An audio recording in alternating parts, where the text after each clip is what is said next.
Let's begin with Zuckerberg. The corporate media is not going to report the Zuckerberg story, just simply blacking it out, not telling the folks. What exactly did he do? He put $469 million into two nonprofits who then entered core election offices in swing states and essentially took over the offices and managed the election.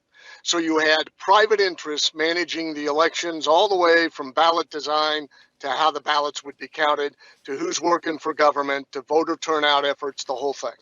Now, I reported that part of this money went to people, salaries, so that they could go to homes, nursing homes, things like that, and actually tell people how to cast their ballot, maybe even who to vote for.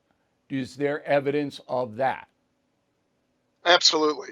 And there's also evidence that they targeted a specific profile of voter. They used the sophisticated technology of geofencing, Bill. You know how you take all the data about a person from their purchases and cell phones and their Facebook posts and all of that. You put it together, you predict their behavior. Advertising does this all the time. And they identified likely Biden voters. They sent government officials out there to go get them.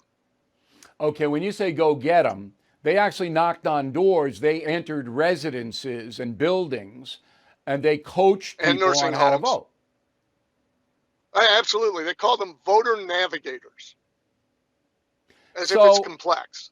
At a polling place, it's a felony to electioneer, to tell anybody how to vote, Yes. to do anything like that. You can't do it.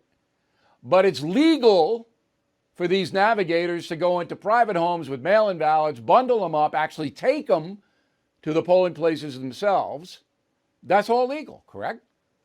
Well, our position is that it's not, because they dedicated these monies into government offices to have government play a favorite and benefit one candidate over the other. And that's illegal under various statutes. It just takes time to develop the evidence after an election and to prove the point, because they're not confessing to it. So you have to go to their own emails, their own expenditure of records, and all those reports. And that's what we do. We litigate and we investigate and come up with the answers. And we're confident saying that all of this flow of money was to benefit Mr. Biden and how it was used in government. Now, Bill, as you know, campaigns do this stuff all the time. That's fine. That's fair game. But when you have government officials doing it, that's government playing favorites. And, they're talking suppress the vote.